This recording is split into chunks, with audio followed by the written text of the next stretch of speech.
Okay, how are we gonna start the show? Baby girl. Let's start the show. 1, 2, 3, 4. Greetings, Read My Mind Radio family. It's so very nice to be back here with you. So nice. If this is your first time here, allow me to welcome you and introduce myself. My name, well, it's Thomas, and I'm serving as the host and producer of this here podcast, which features compelling people impacted by all degrees of blindness and disability. Every now and then, I bring you stories from my own experience as a man adjusting becoming blind as an adult. In case I haven't mentioned it for a while, my focus here is on those adjusting to becoming blind. Honestly though, the more I learn and consider the adjustment process, I think the specific disability isn't as important. Yes, of course it matters, especially when trying to resolve specific challenges or learn technique, but there can be so much insight to gain no matter the disability. I tend to highlight those things that I think are especially important for someone new to blindness, but we all hear differently, meaning you may resonate strongly with something said and I may not.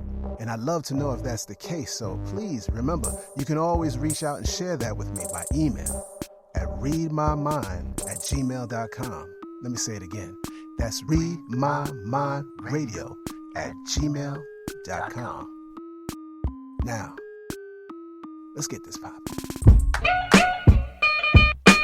Read my mind. Read my mind. I'm Catarina Rivera, the founder of Blindish, Latina. I am a light-skinned Latina woman with long, dark brown, wavy hair, and I'm currently wearing blue glasses. When I was about 3 or 4 years old, that's when my parents first started noticing that I had trouble hearing.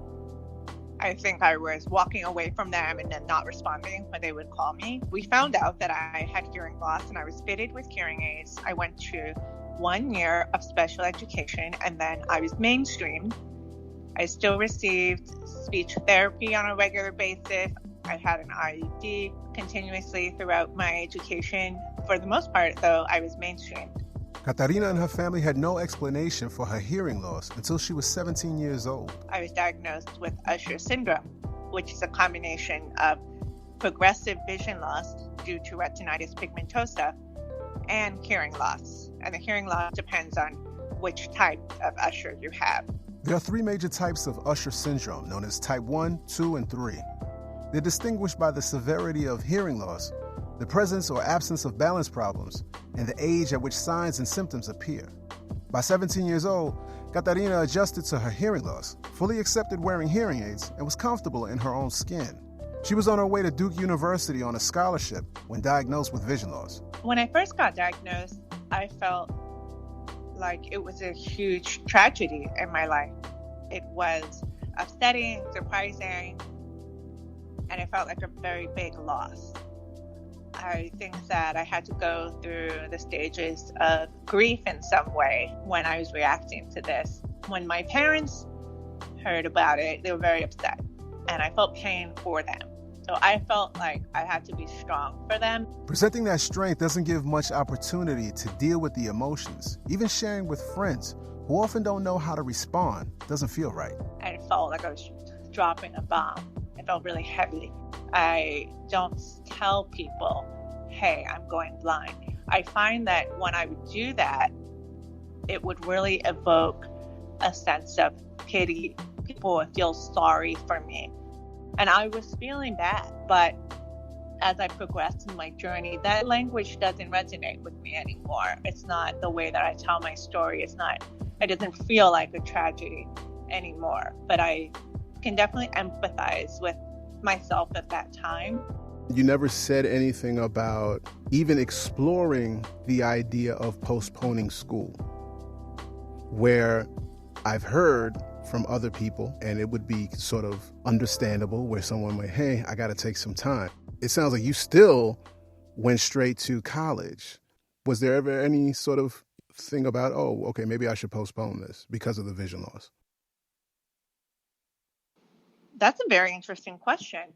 I had not heard that before. And I mean, I get it. It makes sense. Every person is going to have their own response to something like that, I never even considered postponing school. Retinitis pigmentosa is progressive, so the early diagnosis didn't impact her studies as much as the hearing loss.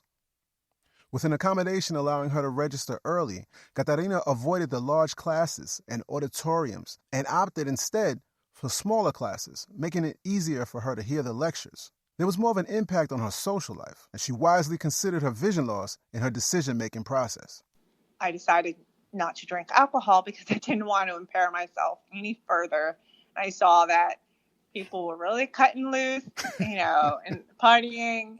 I would focus more on dancing because I couldn't hear people when the music was loud, and I love to dance. So I never stopped myself from having a good time. All of this considered, it's not surprising Catarina didn't feel a part of the blind community. For a while, she could still drive and wasn't using a white cane. It wasn't until she moved to New York City after graduation and began seeking out community. When I moved to New York, I did have a job. I had decided to go into the field of education, and I was very motivated to make a difference for the Latino community, for my people. I had applied to a program called Teach for America, where you commit to working in a low-income classroom for 2 years.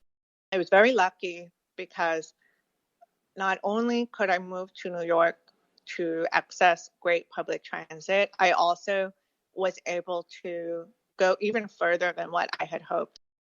I basically got a job as an elementary school teacher, teaching third grade in bilingual education. I was working with students who had Spanish as their first language. It was exactly what I wanted to do. It felt meaningful. I taught at that school. It was in the Bronx.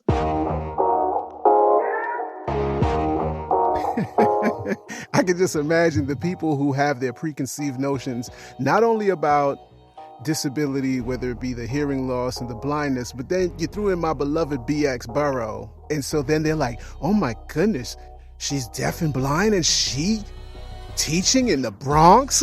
You know what I'm saying? So tell me a little bit about some of how you did your job. Yeah, so I was really happy to be in the Bronx. My father is from the South Bronx, Puerto Rican, so yeah.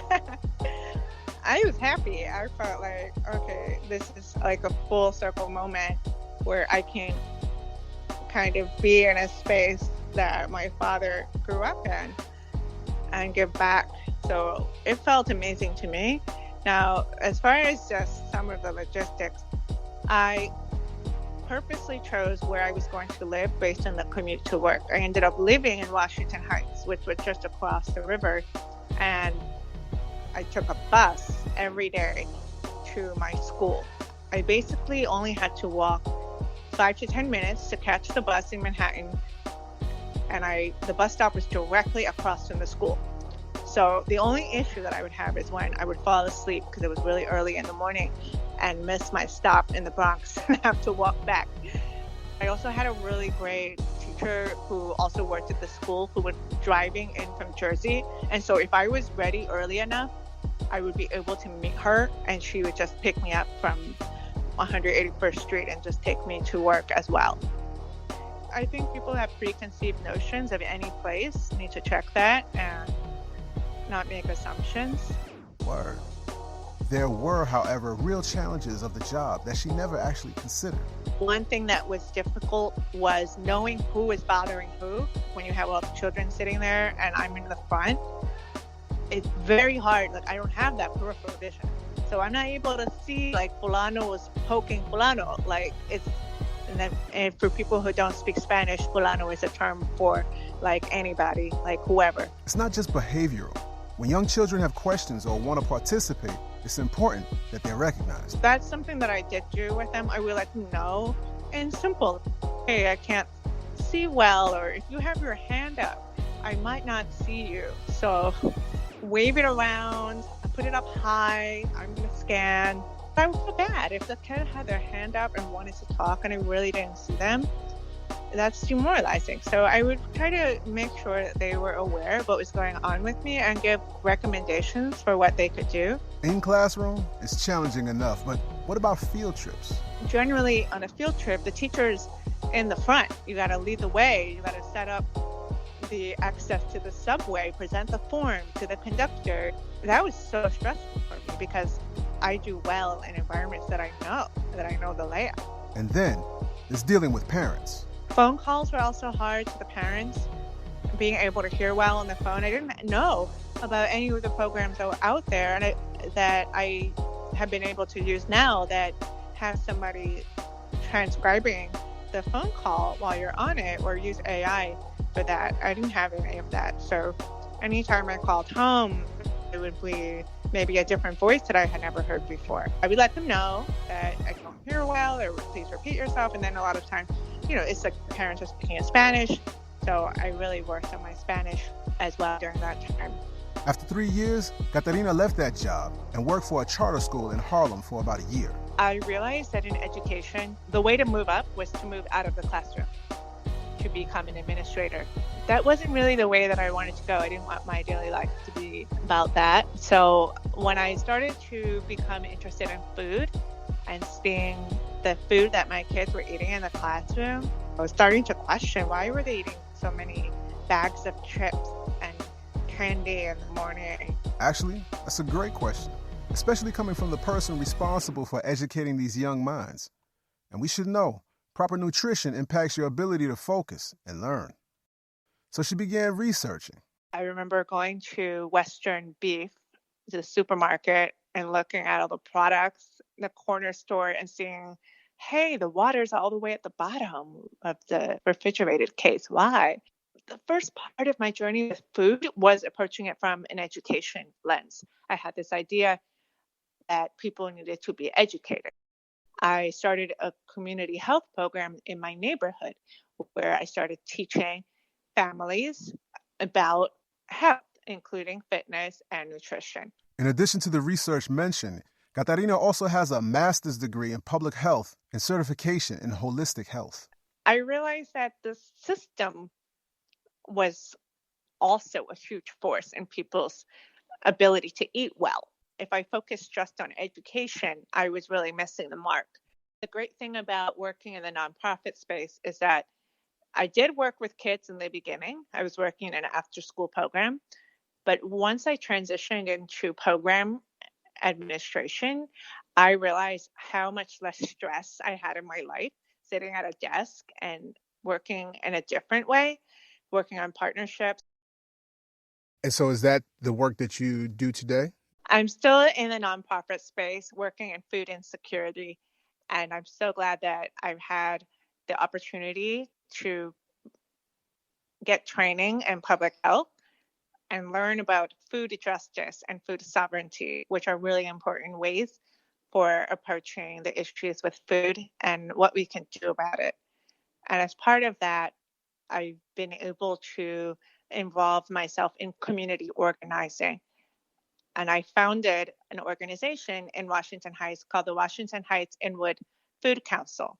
And this group is pursuing food justice in the community. They're gardening.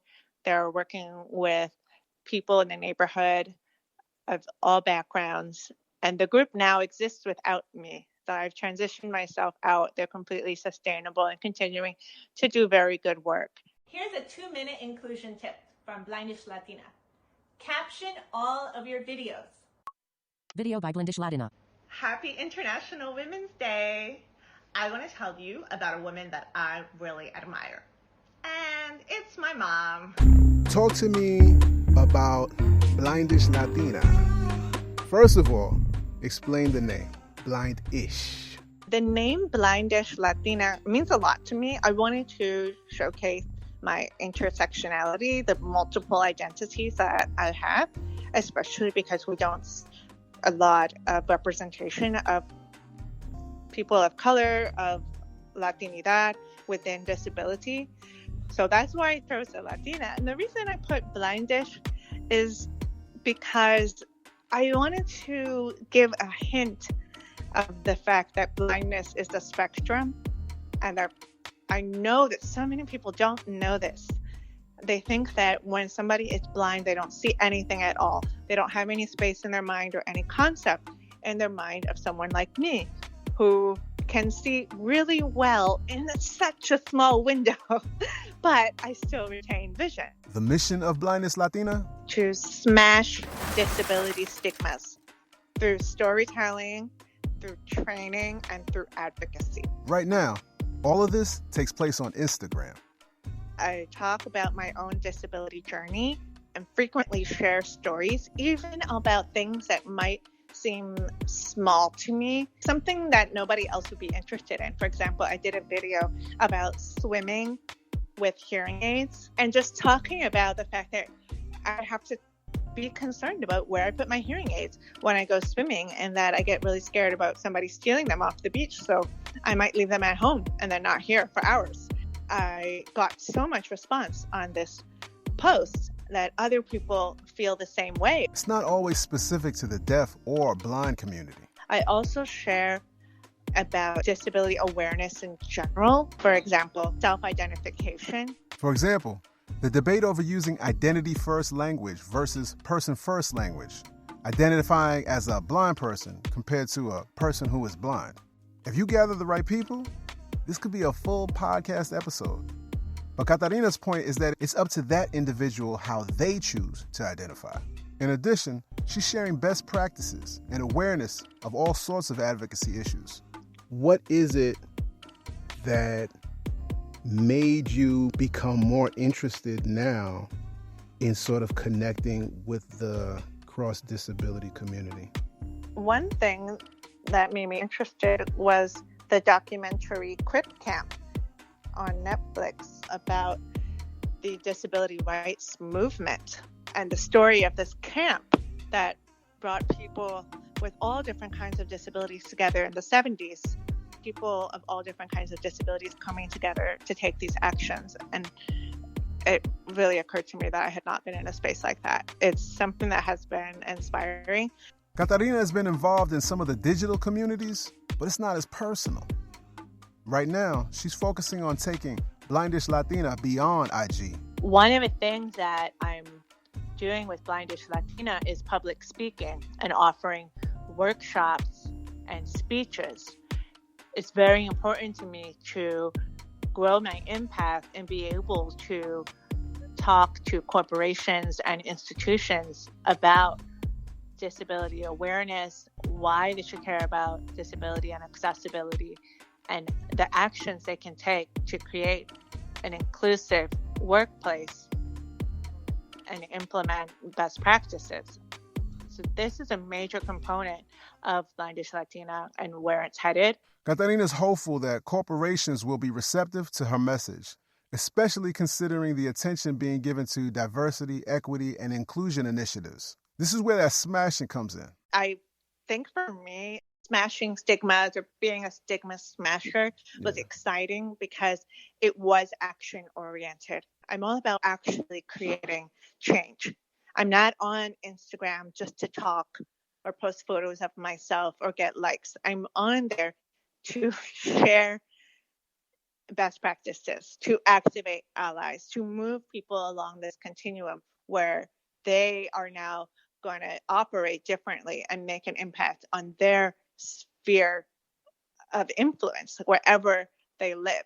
Check out some specific advice for allies or accomplices who want to work with the community in smashing stigmas, straight from Blindish Latina.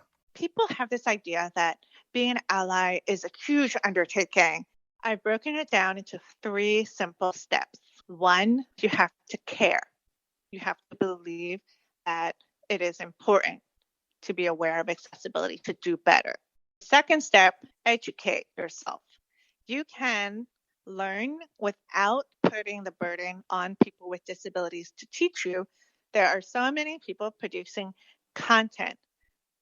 You can engage with them, follow them. This podcast is a perfect example. Books and websites and trainings and presentations. You can do a lot of self-education. The final step doesn't actually require a lot of expertise or going far beyond your comfort zone.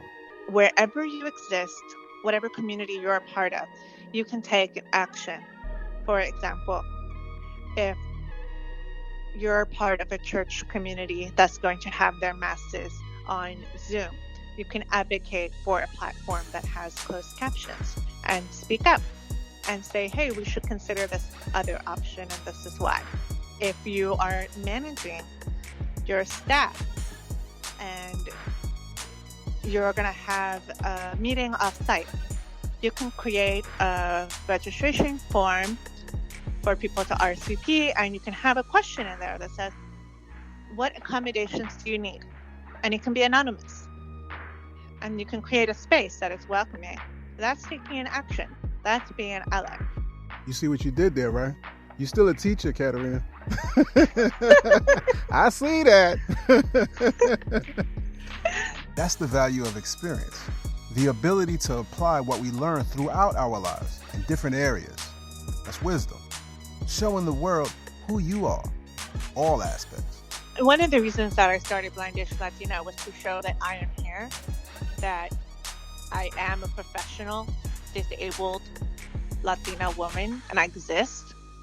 I don't think there's a lot of representation of all of those dimensions of people who are disabled and are not white, of people that are disabled and are in the workforce, especially for people with blindness.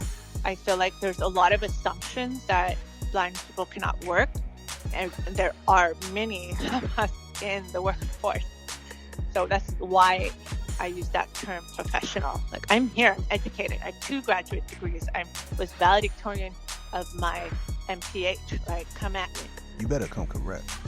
You can check out all of the content, including best practices, informative videos with captions, images with alt text, and more on Instagram at Blindish Latina.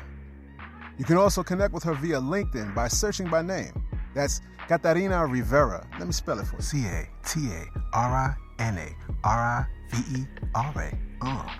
And I have a website as well, CatarinaRivera.com. I don't know if you know, but the fact that you are on the Read My Mind radio podcast, that means you are now officially part of the Read My Mind radio family. You perfectly align with what we are doing. And so if I could borrow your term, because we trying to smash it up too. So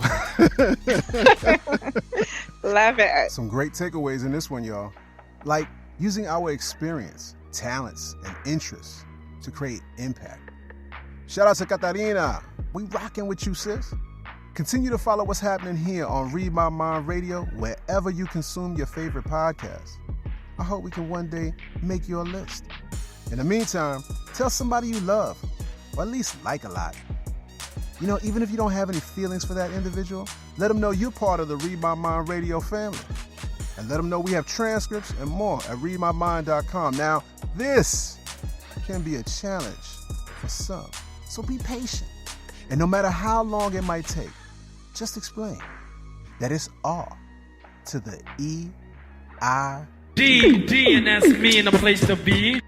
like my last name.